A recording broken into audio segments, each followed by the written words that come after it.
Olá!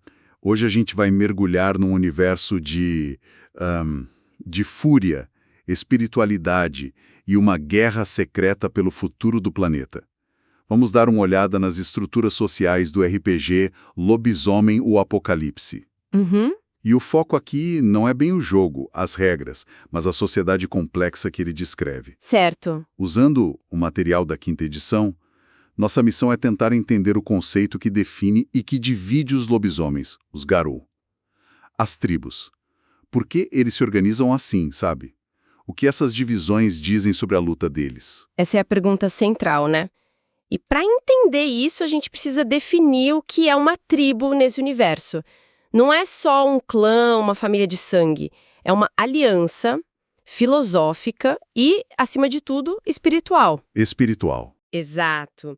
Cada tribo é uma comunidade de lobisomens que se une por um pacto com um espírito patrono, uma entidade poderosa que reflete a visão de mundo deles.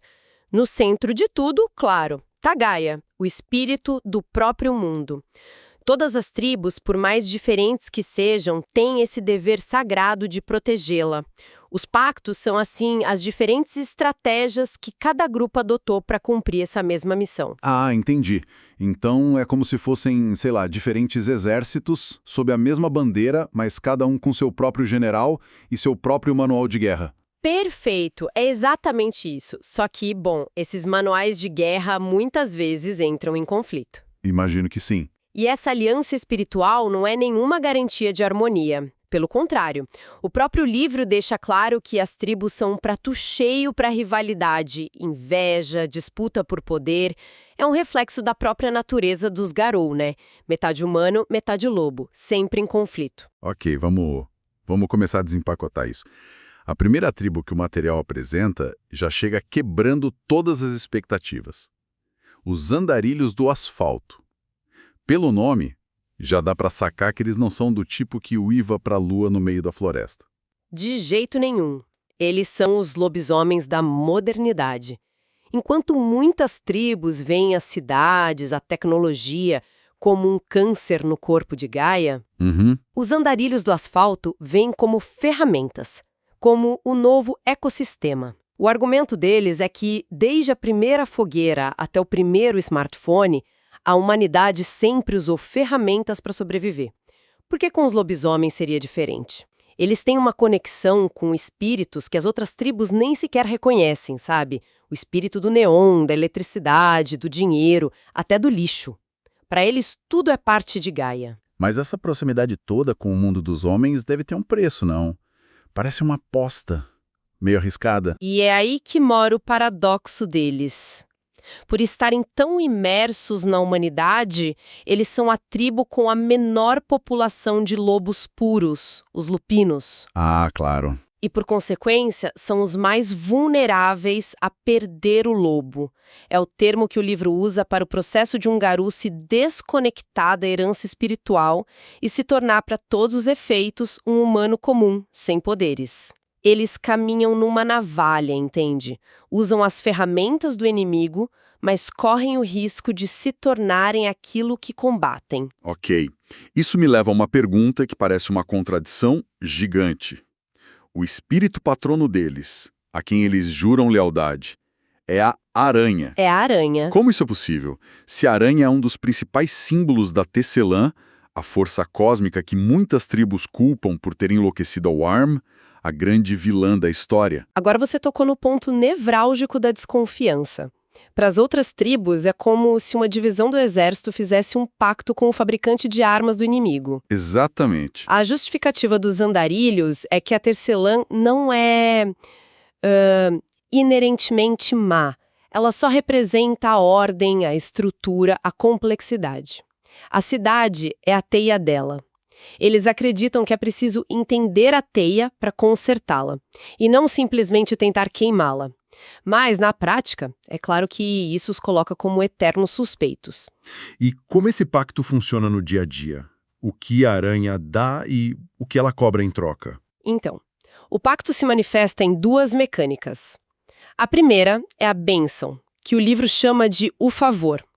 Em termos práticos, é uma vantagem, um dado extra em testes que se alinham à filosofia do espírito. Certo. No caso da aranha, que valoriza o conhecimento e a adaptação, o favor está ligado ao renome de sabedoria. A segunda parte é a interdição. A proibição é o tabu que o espírito impõe. Se o lobisomem quebra essa regra, ele sofre uma penalidade, como recuperar menos força de vontade. Entendi. E essa estrutura de bênção e interdição é o esqueleto de todos os pactos tribais. O que muda é o sabor, digamos assim, o tipo de favor e o tipo de tabu. Entendi. Então essa mecânica é a espinha dorsal da identidade de cada grupo. Sabe, essa capacidade de analisar sistemas complexos, entender regras, consequências, pensar estrategicamente, é algo que quem joga RPG conhece muito bem. Com certeza. E é um fato curioso que, de modo geral, quem se envolve com RPG tende a ser uma pessoa mais criativa, com raciocínio lógico bem afiado, um gosto pela leitura, né? É um perfil de quem gosta de desvendar quebra-cabeça, seja numa masmorra fictícia ou num problema do mundo real. Sabe, esse perfil combina muito com o desafio de estudar para concursos e provas. Inclusive vestibular, concurso público, concurso militar, OAB e residência médica. É preciso ter foco, estratégia e acesso ao conhecimento certo. Se quem nos ouve é estudante e quer se preparar de verdade, entre agora em medcob.com.br, baixe o app e aproveita o maior banco de questões do Brasil com provas anteriores de todas as instituições, questões comentadas, resumos práticos, aulas completas e flashcards prontos para revisar onde quiser. E falando em preparação e conhecimento profundo, se os andarilhos do asfalto buscam conhecimento na tecnologia e no presente, o próximo grupo que a gente vai analisar cava fundo no passado e nos segredos mais sombrios. Uma abordagem completamente diferente para a mesma guerra. Exato. Agora a gente fala do Conselho dos Fantasmas. Eles são os místicos, os investigadores do oculto, viajantes experientes da Umbra, o mundo espiritual, e guardiões de segredos que fariam outras tribos tremerem. A filosofia deles, segundo o material, é brutalmente pragmática. Os fins justificam os meios. O resultado imediato é o que importa. As consequências a longo prazo, bom, são um problema para o futuro. Nossa, isso parece perigoso. É a receita para se tornar um monstro que você caça, não? E esse é o conflito ético constante deles. Eles não são maus por natureza, mas a busca desesperada por uma arma, um ritual, qualquer segredo que possa virar o jogo contra o apocalipse, os leva a cruzar linhas que outros Garou consideram sagradas. O que é fascinante é que essa tribo é uma releitura dos Uktena das edições antigas. Ah, sim. A mudança de nome foi uma decisão editorial para tratar as culturas nativas norte-americanas de forma mais respeitosa. Mas a essência da tribo, essa busca perigosa por conhecimento proibido, permaneceu intacta. E o patrono deles reflete essa natureza ambígua. Totalmente. O patrono é a serpente de chifres, um nome mais genérico para o que antes era o espírito Uktena. E a relação com esse espírito é descrita como ainda mais transacional. Mas Sim, se o pacto normal é uma via de mão dupla, aqui é um toma lá, dá cá constante. A serpente de chifres sabe de coisas, segredos antigos, e ela troca esse conhecimento por favores. Assim como a aranha é um espírito ligado à sabedoria, mas uma sabedoria muito mais antiga, sombria e talvez até corruptora. é muito interessante ver como esses conceitos são reimaginados ao longo do tempo, se adaptando, mas mantendo o cerne do conflito. É o tipo de análise que a gente adora fazer por aqui. Se quem nos ouve também curte, já sabe o que fazer para não perder as próximas. E essa linha de atualização continua na próxima tribo, os Espreitadores do Vento. Eles também passaram por uma mudança de nome. Antes eram os Wendigos, outra mudança em respeito às culturas nativas, desta vez do Canadá. Certo. Se o Conselho dos Fantasmas são os detetives do sobrenatural, os espreitadores são os batedores, os caçadores implacáveis. A reputação deles é de serem os melhores rastreadores do mundo. Se um espreitador do vento está no seu encalço, não há para onde fugir. E qual é o preço psicológico de ser um caçador tão perfeito? Eles não correm o risco de se perderem na caçada? Esse é o paradoxo deles. O livro menciona que alguns vivem 24 horas por dia no modo caçador. Nossa. Eles nunca relaxam, estão sempre analisando o ambiente, procurando ameaças, avaliando presas. Para serem os melhores caçadores da Worm, eles precisam adotar uma mentalidade predatória tão intensa que correm o risco de esquecer a parte humana que juraram proteger. A fúria deles não é explosiva, é fria, focada, e talvez por isso seja ainda mais assustadora. E o espírito patrono deles, imagino, joga lenha nessa fogueira. Sem dúvida, o patrono é o Vento Norte, uma personificação da caçada implacável, do inverno que não perdoa. Ele concede favores ligados ao rastreamento, à sobrevivência, à perseguição. Ele não exige reflexão, ele exige resultados. É um patrono que recompensa a ação direta e a eficiência mortal. Certo. Já vimos os modernistas, os místicos e os caçadores.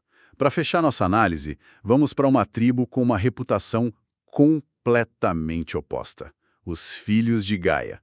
A pergunta que não quer calar: eles são os pacifistas do mundo dos lobisomens? Essa é a fama, mas a realidade é bem mais complexa. E o material faz um ótimo trabalho em desconstruir essa ideia, sabe? Eles não deixam de ser garou, não deixam de ser máquinas de guerra com garras e presas.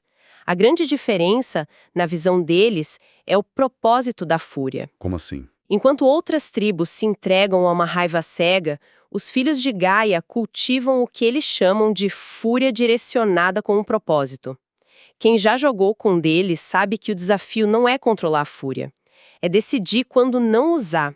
É a diferença entre ser uma bomba relógio e uma arma de precisão. Então, de onde vem essa imagem de pacifistas? Vem do fato de que eles são muitas vezes a única voz da razão na sala. Quando a primeira e única sugestão na mesa é "vamos matar tudo", eles são os que levantam a mão e perguntam: será que não existe outro jeito? Ah, entendi. No mundo tão brutal, só o ato de questionar a violência já te carimba como pacifista. E além disso, eles são conhecidos como excelentes curandeiros, o que é uma anomalia para seres que, por natureza, estão mais programados para ferir do que para curar. E o espírito patrono deles deve reforçar essa imagem, certo? Não imagino que seja algo como um espírito da carnificina. Longe disso. O patrono deles é o unicórnio. O unicórnio. Sim, um símbolo de cura, pureza, compaixão. E, veja só, é mais um espírito ligado ao renome de sabedoria. Isso consolida a imagem deles como uma tribo mais reflexiva, os filósofos da nação Garou. Eles entendem que a guerra não será vencida só com fúria, mas com sabedoria. E principalmente sabendo pelo que vale a pena lutar. Então, o que tudo isso significa? Recapitulando, a gente tem um retrato de uma sociedade em frangalhos, os andarilhos do asfalto que abraçam a tecnologia e são vistos como traidores em potencial, o Conselho dos Fantasmas, místicos que flertam com as trevas em busca de poder, os espreitadores do vento, caçadores tão focados que arriscam a própria alma, e os Filhos de Gaia, os filósofos que tentam conter a fúria que define a própria espécie. Se a gente conecta isso ao quadro geral, vemos que o cenário é construído sobre essa tensão fundamental. Essas estruturas tribais, baseadas em visões de mundo tão distintas, criam comunidades fortes, mas também geram um atrito interno profundo. O grande drama de Lobisomem é que esses 4 exércitos e todos os outros, com suas filosofias conflitantes, precisam de alguma forma lutar juntos. A maior força deles, a diversidade de táticas, é também a sua maior fraqueza, a desunião. O que nos deixa com uma última reflexão. Considerando que todas essas tribos precisam se unir contra o apocalipse, qual tipo de conflito interno seria mais perigoso para a causa deles? A desconfiança entre a tribo da tecnologia e as da tradição, ou a tensão entre a fúria cega e a raiva